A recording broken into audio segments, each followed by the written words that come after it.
बार फिर कहा है कि वो युद्ध के लिए तैयार है। पाकिस्तान के गृह मंत्री ने कहा कि सिंधु जल समझौता रद्द होने का मतलब युद्ध है और पाकिस्तान इससे पीछे नहीं हटेगा। रावलपिंडी हेडक्वार्टर में भी भारत को लेकर लगातार मीटिंग चल रही है। जब से जनरल मुनीर को पता चला कि भारतीय सेना 3 मोर्चों पर युद्ध के लिए तैयार है, उनके कोर कमांडरों में हड़कंप मचा हुआ है। देखिए रिपोर्ट।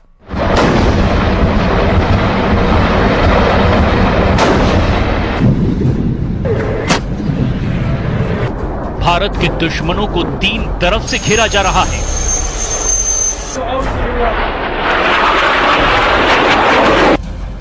पाकिस्तानी सेना को पता है कि उसे बहुत बड़ा सरप्राइज मिलने वाला है।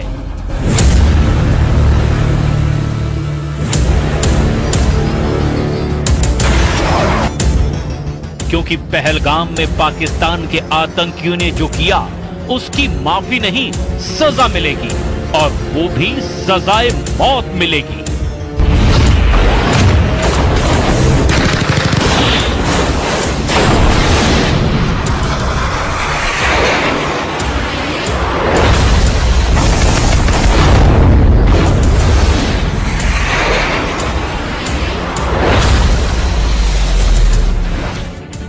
कुपवाड़ा के पास एलओसी पर पाकिस्तान ने गोलीबारी की और इसका उसे जवाब भी दिया जा चुका है।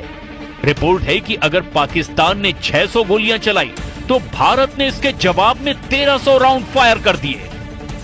यानी पाकिस्तान को एलओसी पर जवाब मिलना शुरू हो गया है। पाकिस्तान के हर अटैक के बदले डबल काउंटर अटैक हो रहा है।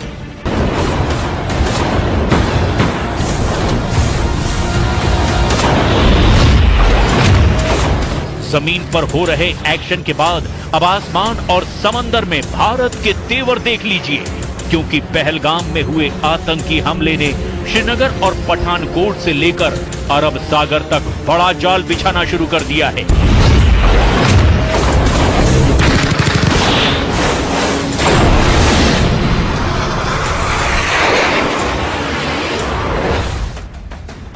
एलओसी से लेकर भारत और पाकिस्तान के बॉर्डर और साथ में अरब सागर तक हाई अलर्ट है। भारत के सबसे खतरनाक हथियार एक्टिव कर दिए गए हैं। एलओसी पर भारत की फौज अलर्ट है। पंजाब और राजस्थान सेक्टर में बीएसएफ की कड़ी निगरानी है और S-400 जैसे तमाम एयर डिफेंस सिस्टम भी अब 24 घंटे एक्टिव कर दिए गए हैं। भारत की टैंक रेजिमेंट भी अखनूर से लेकर गुजरात तक वॉर मोड में आ चुकी है। इस वक्त एयरफोर्स में 2 जहाज बहुत एक्टिव हैं और वो हैं सुखोई 30 MKI और राफाल, जो भारत के फ्रंटलाइन फाइटर माने जाते हैं। इन सब के बीच बड़ी खबर यह है कि पाकिस्तान का पहलगाम वाला एजेंडा फेल हो चुका है। नौसेना ने अपनी फायर पावर दिखाकर बता दिया है कि जो पाकिस्तान चाहता है वो कभी नहीं होगा। कि पहलगाम में आतंकी हमला भारत को बांटने की साजिश थी, जो पूरी तरह से नाकाम हो चुकी है। आतंकियों ने देश को बांटने की जो कोशिश की वो 48 घंटे के अंदर ही फेल हो गई।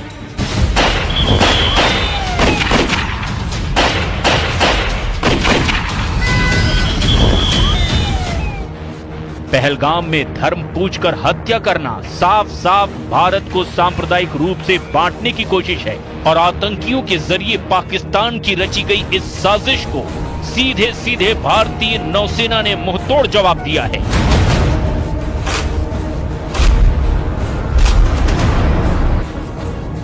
नौसेना की ओर से सोशल मीडिया पर तस्वीरें जारी करके बताया गया कि एकता में शक्ति है। एकता में शक्ति यानी भारत को धर्म के नाम पर बांटने वालों को ऐसा जवाब मिलेगा जिसमें उन्हें तबाह करने का सिग्नल भी है।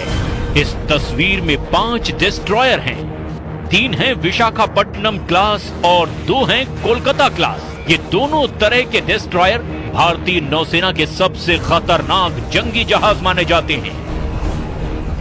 नौसेना ने साफ बताया कि उसके वॉरशिप मिलकर दुश्मन से लड़ने के लिए तैयार हैं।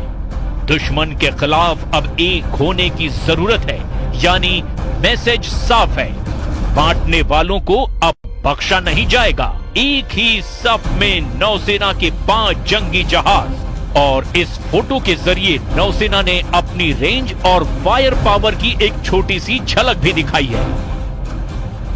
पाकिस्तान के खिलाफ नौसेना की क्या तैयारी है, इसे और डिकोड करते हैं। सबसे बाईं ओर है आईएनएस इम्फाल, उसके दाईं ओर की तरफ आईएनएस मोरमुगाओ और उसके बाद lead ship INS Visakhapatnam.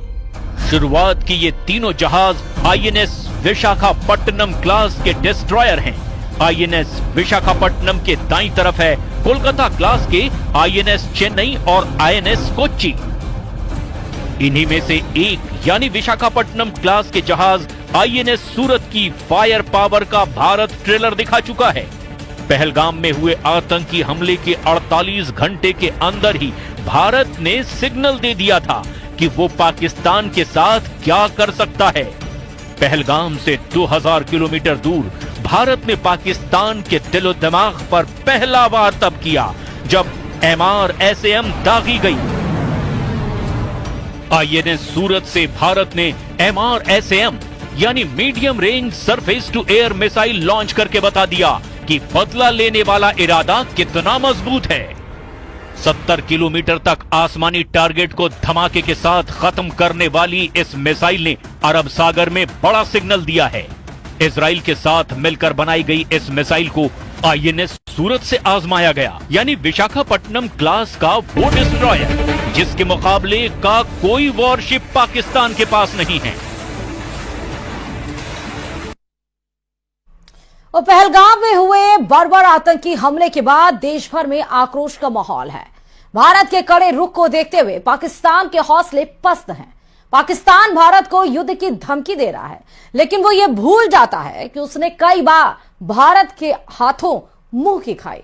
Jodhpur में प्रदर्शित यह टैंक पाकिस्तान की बुजदिली की जिंदा निशानी है। बनार रोड की तरफ जाने वाली सड़क पर रखा गया है T-59 टैंक पाकिस्तान की बुजदिली और भारत की सेना की शौर्य का जीता जागता सबूत है। पाकिस्तान युद्ध अगर करता है या युद्ध की बात करता है तो हमें इतिहास के झरोकों में झांकने की जरूरत है कि पाकिस्तान की वीरता कैसी रही है और भारत के साथ पाकिस्तान के युद्ध रहे हैं, उनमें क्या परिणाम रहे हैं। हर युद्ध पाकिस्तान हारा है। आप मेरे पीछे देख सकते हैं, ये एक पाकिस्तानी टैंक है जो 1971 युद्ध के दौरान बुजदिल पाकिस्तान लड़ने आया था भारत से, लेकिन अपने हथियार ही छोड़कर चला गया। और वो हथियार छोड़ के जब भागा तो इन हथियारों को अलग अलग शहरों में प्रदर्शित किया गया। ये पैटर्न टैंक है। तत्कालीन समय में सबसे अत्याधुनिक टैंक जो कहे जाते थे, ये टैंक लेकर पाकिस्तान 1971 के युद्ध में जो मैदान में उतरा था, युद्ध के मैदान में। दरअसल इन टैंक को जोधपुर में लाने का श्रेय सलोड़ी निवासी जोराराम बिश्नोई को जाता है, जिन्होंने 1971 में पाकिस्तान सेना के 10 T-59 टैंक को अपने ट्रैक्टर की मदद से 13 दिन के अंदर युद्ध क्षेत्र से जोधपुर तक पहुंचाया था।